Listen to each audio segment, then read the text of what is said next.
Исті көннәр башлану белән су куйынырга теләүчеләр артты. Тик пляжларда рәсми су куйыну сезоны башланмаган әле.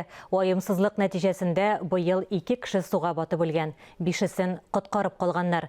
Казан пляжлары нинди хәлдә соң?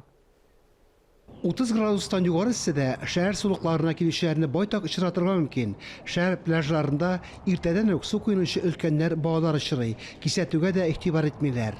Вода-то грязная. Ну чё? Не страшно с детьми купаться? Я не знаю, народ купается, короче, не страшно. Казанда су куйыну сезоны рәсми башланмаган. Суда гына түгел, яр буенда да куркыныч. Түбән елга аръягы пляжының яр буе чүп-чар белән тулы.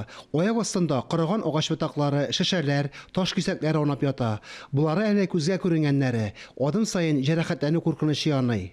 Тик су куйынучыларны берни дә куркытмый. Шешәләр, чүп-чар арасында дистәлгән кеше булганчык суда чайкана. Отличная вода. Нормально вода? Хорошая, да. А вдруг там что-то, Каждый какие-то год камни? купаемся, ничего, заразы не хватает нас. Ну, вода грязная, говорят, да? Потому что Грязно. Ну, конечно, там чего только нет, вы знаете, в наше время, я не знаю.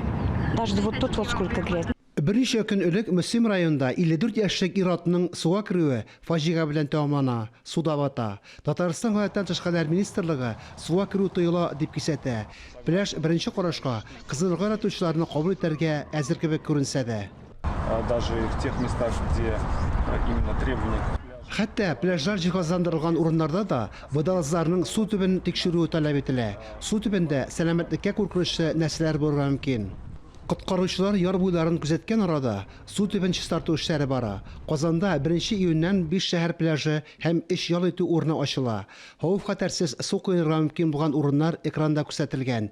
Тикшерүләр беткәнче суга керүчеләрне штрафка тарталар. Фарис Мөхәммәтов, Айнур Вәлиәхмәтов, Дамир Мөхәммәтханов, Татарстан яңалыклары.